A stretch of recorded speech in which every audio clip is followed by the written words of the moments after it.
हमारी संस्कृति, हमारे संस्कार सदा रहें हमारे साथ। सब्सक्राइब करें तिलक। महारानी सुमति स्वस्थ हैं महारानी केशनी।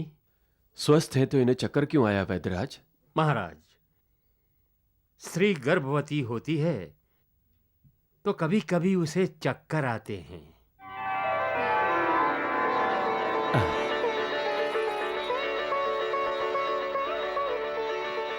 अर्थात महारानी सुमति मां बनने वाली है।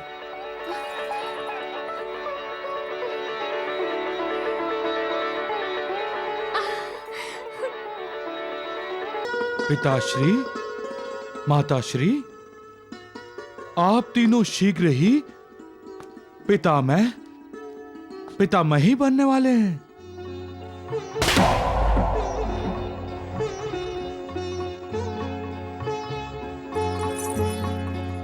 बहू, तुम माँ बनने वाली हो।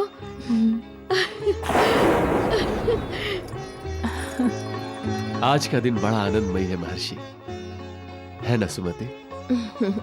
महर्षि, सुमति मुझे पिता बना देगी और मेरे पुत्र और पुत्रवधू मुझे पितामह बना देंगे।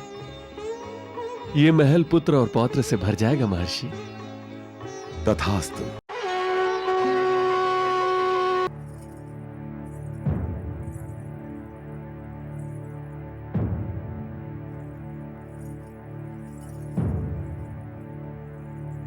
नारायण नारायण नारायण नारायण।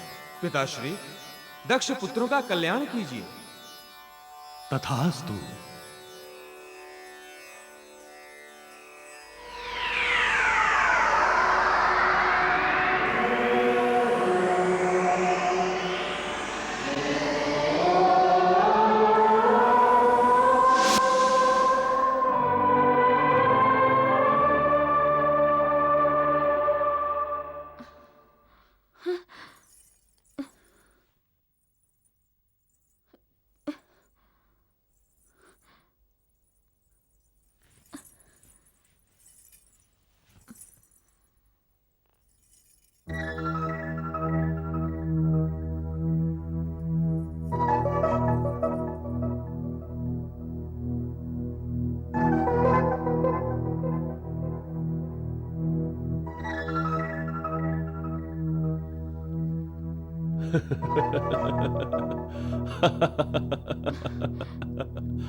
आपको मेरी बात पर हंसी आ रही है महाराज।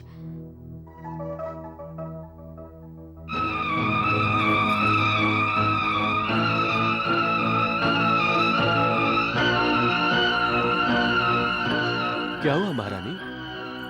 महारानी, अपने आप को संभालिए महारानी।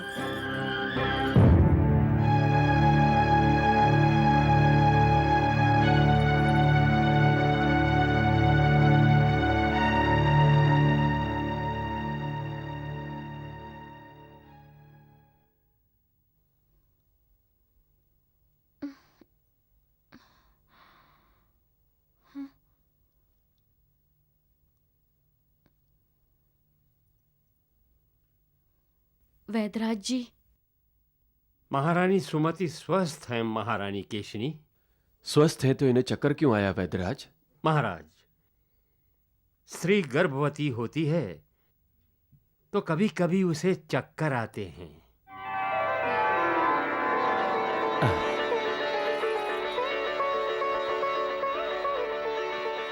अर्थात महारानी सुमति मां बनने वाली है।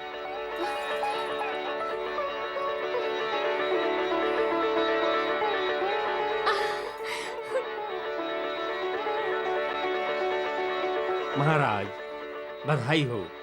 महारानी, बधाई हो। शीघ्र ही इस राजमहल में एक नन्हा मुन्ना रोएगा, घुटनों के बल चलेगा, दौड़ेगा, किलकारियां मारकर हंसेगा। वैद्यराज, आपने तो हमें बड़ा आनंददायी समाचार सुनाया है। ऐसा प्रतीत हो रहा है कि शीघ्र ही अयोध्या को उत्तराधिकारी मिल जाएगा।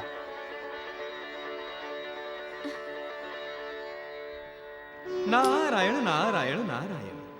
देखा मैया, महारानी सुमति कितनी प्रसन्न है, केशनी ने स्वयं सुमति का विवाह सगर से करवाकर उसे महारानी का पद दिलवा दिया था, किंतु सुमति आज केशनी को मात देने के विचार पर कितनी आनंदित हो रही है। देवऋषि, मानव मन बहुत विचित्र है। यही मन मानव के अधोपतन का कारण बनता है और यही मन मानव को उत्कर्ष पर ले जाता है। मानव को दानव भी मन ही बनाता है और देवता भी मन ही। यही मन रुष्ट होता है और यही मन प्रसन्न हो जाता है। यही मन प्रेम करता है और यही मन प्रेम करने वाले का तिरस्कार करता है। नारायण नारायण नारायण। यही मन दूसरों पर विश्वास करता है देवऋषि, और यही मन विश्वासघात करता है।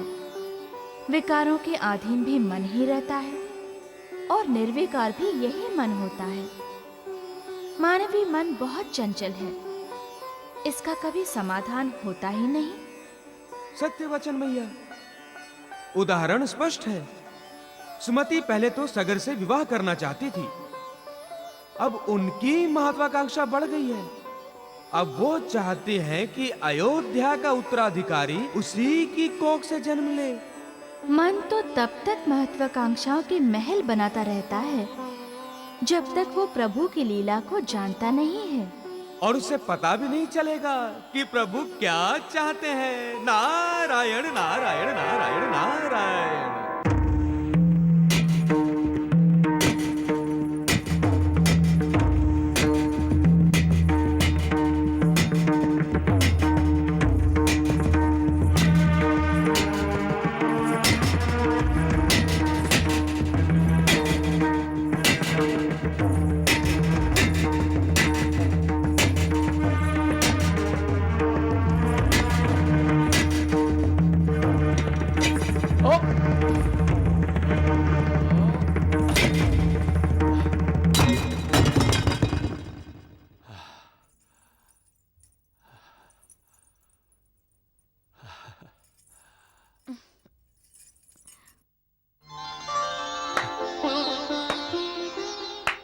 उत्तम, अति उत्तम महारानी, अति उत्तम।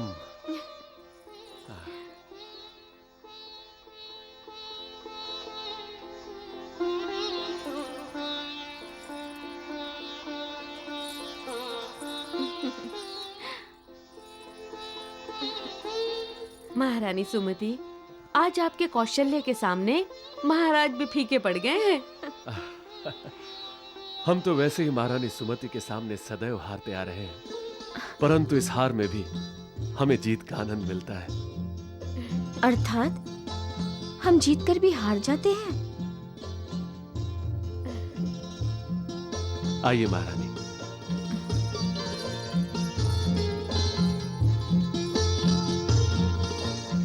प्रणाम महर्षि।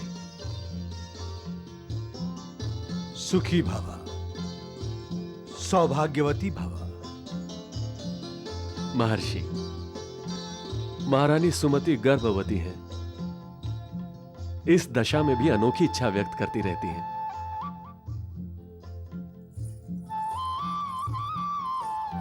कभी वो युद्ध करना चाहती हैं, तो कभी हथियारों से खेलना चाहती हैं, और कभी-कभी तो अचानक उग्र भी हो जाती हैं। महारानी का व्यवहार प्रमाण है कि वो एक चंद्र प्रतापी पुत्र को जन्म देने वाली है।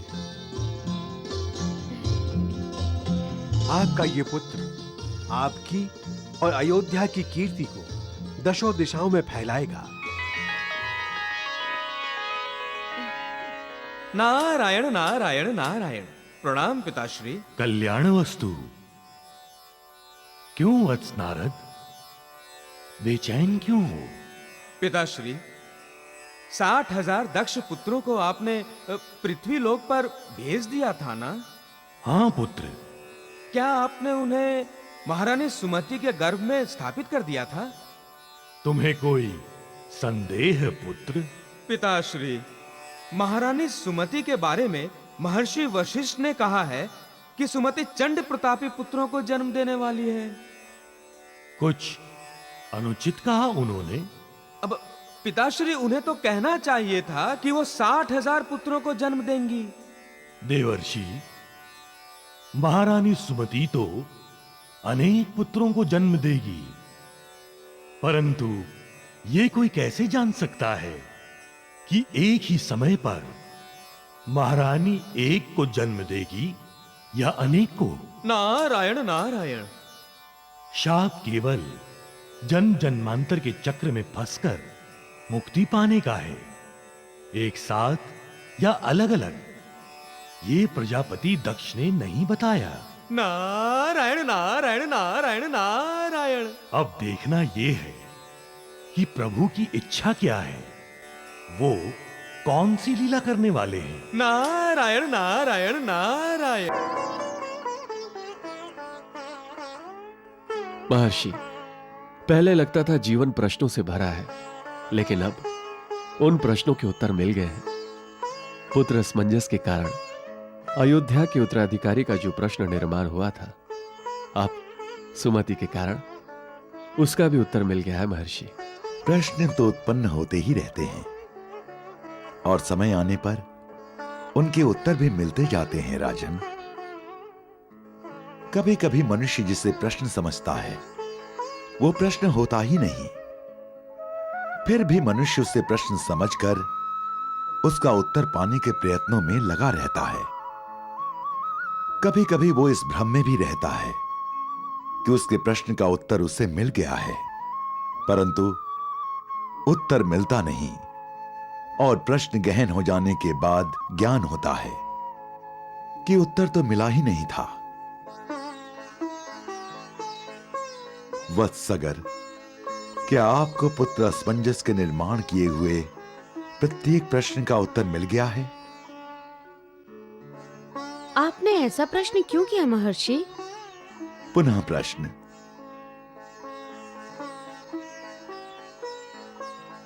असमंजस का विवाह जब सफल होगा तभी हम समझेंगे कि हमारे सारे प्रश्नों के उत्तर मिल गए।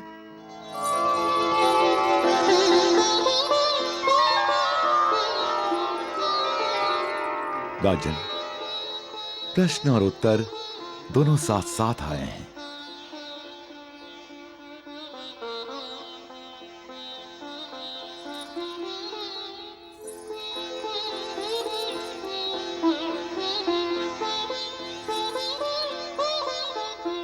वत्स असमंजस, तुम्हारा विवाह सफल होगा, तभी दोनों महारानियां और महाराज समझेंगे कि जीवन में निर्माण हुए सभी प्रश्नों के उत्तर मिल गए। अब तुम बताओ कि तुम्हारा विवाह सफल हुआ है या नहीं?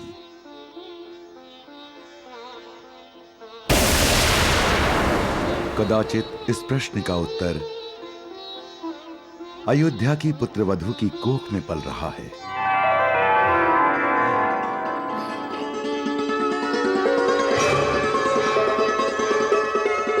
अर्थात महर्षि, वत्स असमंजस, अपनी माताश्री को उत्तर दो।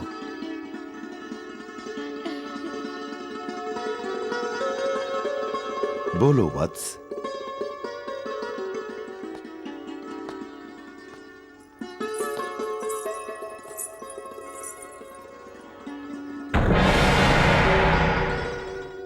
पिताश्री, माताश्री, आप तीनों शीघ्र ही पितामह ही बनने वाले हैं।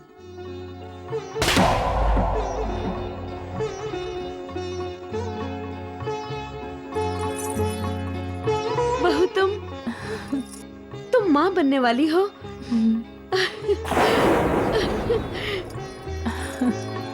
आज का दिन बड़ा आनंदमय है महर्षि, है ना सुमति? महर्षि, सुमति मुझे पिता बना देगी और मेरे पुत्र और पुत्रवधू मुझे पितामह बना देंगे। ये महल पुत्र और पौत्र से भर जाएगा महर्षि। तथास्तु। परंतु महर्षि, हमारा पौत्र कैसा होगा? लक्षण बता रहे हैं कि आपका पौत्र योगी और योद्धा का अनोखा संगम होगा।